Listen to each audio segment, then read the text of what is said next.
salat dia berdoa, alhamdulillah rabbil alamin wassalatu wassalamu ala asyrafil anbiya'i wal mursalin. Salawat. Subhana rabbika rabbil izzati amma yasifun wa salamun alal mursalin walhamdulillahi rabbil alamin. Wa sallallahu ala sayyidina Muhammad wa ala alihi wasallam walhamdulillahi rabbil alamin. Salawat. Ketika berjumpa berjabat tangan, Allahumma shalli ala sayyidina Muhammad wa ala ali sayyidina Muhammad. Kenapa orang berjabat tangan itu bersalawat?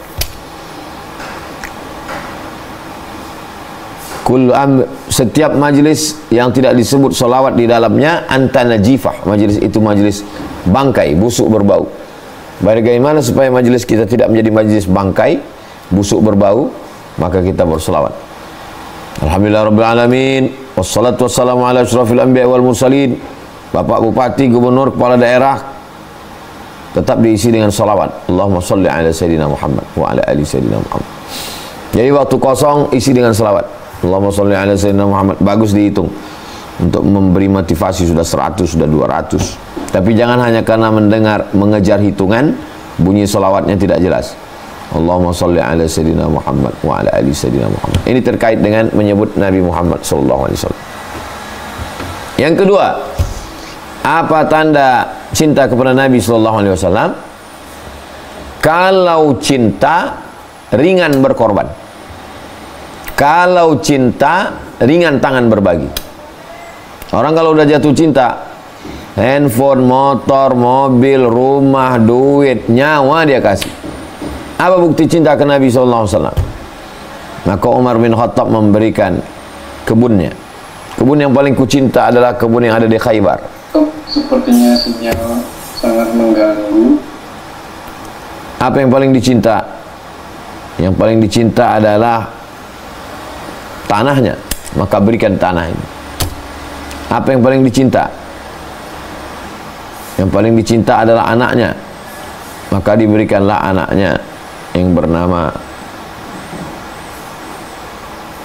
Anas bin Malik radhiyallahu anhu. Jadi kalau memang betul kita cinta, ringan tangan berbagi. Apa yang bisa kita berikan untuk agama yang dibawa oleh Nabi Muhammad SAW, itu sebagai tanda cinta kita. Kalau tidak, cinta kita cinta palsu, bohong. Apa yang sudah kita berikan? Mereka memberikan hartanya, memberikan nyawanya, memberikan darahnya, tetes 10 keringat air mata dia berikan untuk Nabi Muhammad SAW. Sahabat mengelilingi Nabi saat perang Uhud. Musuh-musuh ingin menyerang Nabi, mereka mengelilingi Nabi. Kami rela mati demi engkau ya Rasulullah. Kita, apa yang kita berikan? Dibakar orang Quran, kita diam aja. Diejek orang Islam, kita diam aja. Ngakunya umat Nabi Muhammad SAW. Apa pembelaan kita untuk agama Allah? Apa pembelaan kita untuk Nabi Muhammad SAW? Kalau betul cinta, rela berkorban. Hal adullukum ala tijaratin tunjikum min adzabin alim? Maukah kamu aku tunjukkan suatu perniagaan yang menyelamatkan kamu dari azab yang amat sangat menyakitkan? Tu'minuna billah, beriman kepada Allah. Wa tujahiduna fi sabilillah, berjihad di jalan Allah. Bi amwalikum, dengan harta. Wa anfusikum, dengan nyawamu. Kasih harta, kasih nyawa. Itulah bukti cinta kepada Nabi Muhammad SAW. Abu Bakar Siddiq, apa yang diberikan untuk Nabi? Emas, lagi anaknya, lagi nyawanya, lagi hartanya. Habis semua dia kasihkan untuk Nabi Muhammad SAW. Makanya Abu Bakar Siddiq itu masuk surga dari pintu yang mana saja yang dia sukai. Begitulah Allah Subhanahu wa ta'ala memuliakan orang yang memberikan segalanya untuk Nabi Muhammad sallallahu alaihi wasallam. Kalau betul cinta, ringan tangan berbagi. Kalau betul cinta, rela berkorban. Kalau betul cinta, memberikan segalanya kepada yang dicintai. Dia adalah Nabi Muhammad sallallahu alaihi wasallam. Lautan kan ku seberangi, bukit kan ku daki, kata seorang laki-laki yang jatuh cinta dengan buah hati, pujaan hati. Tapi kalau hanya sekedar omong saja, tak ada buktinya, maka janji palsu, bohong, tipu. Ini poin yang kedua. Poin yang ketiga, menjaga warisannya. Nah, jadi seorang nenek-nenek yang jatuh cinta dengan seorang kakek-kakek dulu waktu masih muda belia menikah, ditinggalkanlah sapu tangan, disimpannya sapu tangan itu di dalam kotak kayu jati, dikasih minyak wangi, dicium. Bukan masalah sapu tangannya, sapu tangan banyak berserak-serak dijual, tapi ada yang memberikannya siapa, ada historisnya, ada sejarahnya. Nah ini, kalau memang betul kita cinta ke Nabi SAW, kita jagalah warisannya. Apa yang dia wariskan untuk kita?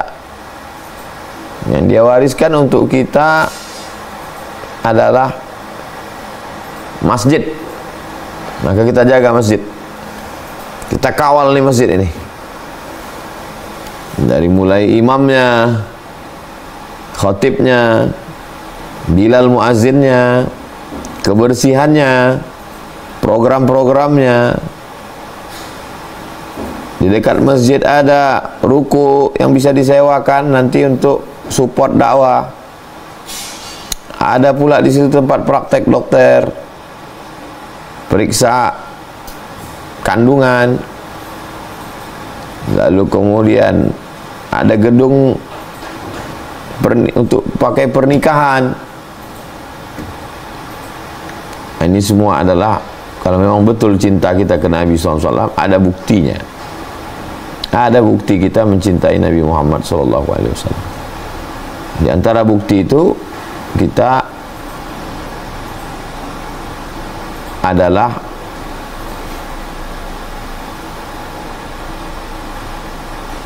memberikan perhatian kepada warisan Nabi SAW. Apakah semua masjid? Ya, bukan cuma Masjid Nabawi saja. Masjid Nabawi masjid yang dibangun Nabi, tapi masjid yang lain adalah masjid anjuran Nabi. Man bana masjid, dan siapa yang bangun masjid, banallahu mislahu baitan fil jannah, dibangunkan Allah untuknya satu tempat di surga. Maka kita jaga masjid ini. Kebersihan masjid, toiletnya, lingkungan di sekitar masjid, bagaimana orang-orang yang ada di sekitar masjid itu saling kenal mengenal, sebagaimana kenalnya sahabat Nabi bernama Abu Darda yang diperkenalkan dengan sahabat Nabi Salman Al-Farisi. Sudahkah kita perkenalkan antara jamaah? Nah, jadi saya katakan di majelis Riyadhus Shalihin, kalau kalian cuma datang ngaji pulang nggak ada gunanya. Sekarang ada grup WA. Jadi grup WA diperkenalkan. Ini ada jamaah kita yang amat sangat memerlukan pekerjaan. Tapi ada juga jamaah yang amat sangat kaya, dia perlu karyawan. Bertemunya di mana? Di masjid. Ada seorang laki yang soleh ingin mencari perempuan solihah. Ada perempuan solihah yang menunggu imam yang soleh. Di mana kita pertemukan dia? Di masjid. Jadi masjid sebagai tempat pertemuan orang-orang baik, bertemunya di masjid. Bagaimana Sa'ad bin Rabi bisa bertemu dengan Abdurrahman bin Auf, bertemu di masjid. Nabi SAW, orang tua Abu Bakar Siddiq bertemu dengan anak muda Umar bin Khattab, dengan Utsman bin Affan, dengan Ali bin Abi Thalib, bertemunya di masjid. Bertemu di hotel, lupa sholat. Maka dengan pertemuan-pertemuan ini, kalau memang betul kita cinta, tidak hanya sekedar menjadi ketua remaja masjid, ketua masjid, itu kan hanya sekedar jabatan non formal. Tapi intinya bagaimana kita memakmurkan masjid. Jamaah-jamaah ini dijaga, dipelihara, menjaga umat Nabi Muhammad SAW. Kalau memang cinta kepada Nabi, maka cintailah warisan Nabi SAW.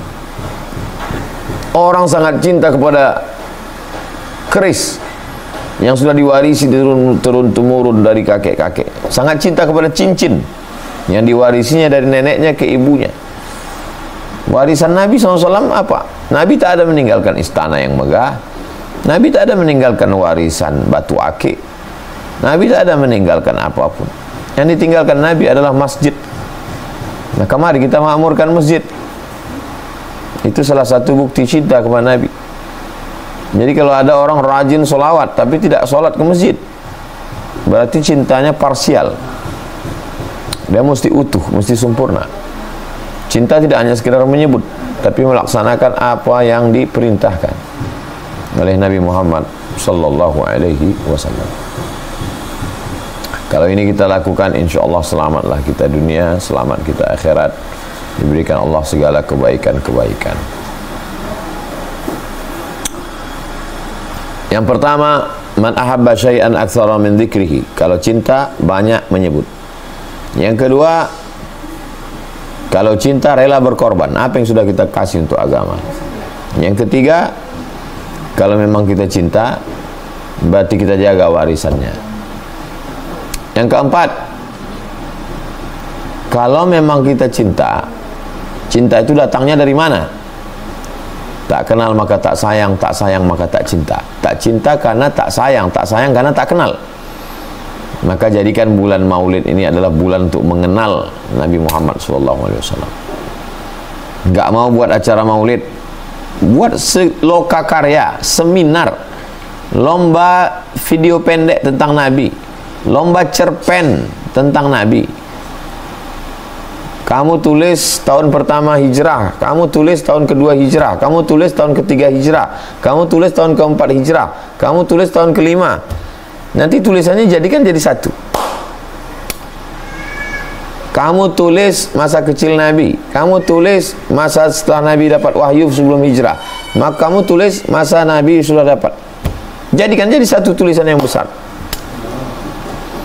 Jadi amat sangat bisa, sangat bisa menolong agama Allah Subhanahu wa taala dengan karya-karya. Kita perkenalkan anak-anak kita. Buku sejarah Nabi Muhammad SAW dibeli di bulan ini, dibaca di rumah, dikhatamkan bersama, maka itu amat sangat besar manfaatnya. Jadi kalau ada orang hadir acara Maulid Al-Barzanji, Simtud Durar, Adiyaul Lami, Syaraful Anam, Al-Habsyi, Simtud Durar, karya Al-Habib Ali Al-Habsyi yang diturunkan kepada Habib Alawi, diturunkan kepada Habib Anis Solo, sampailah ke kita. Itu semua adalah salah satu bukti kecintaan. Karena isi daripada Maulid itu tiga. Yang pertama, pujian-pujian. Yang kedua, sejarah Nabi, sirah. Yang ketiga adalah doa-doa. Kita tidak langsung berdoa kepada Nabi, tapi kita memuji-muji Nabi. Maka kita kenalkan buku yang simple tentang Nabi ini, ditulis oleh seorang penulis dari India, namanya Syekh Sofiur Rahman Al-Mubarak Furi.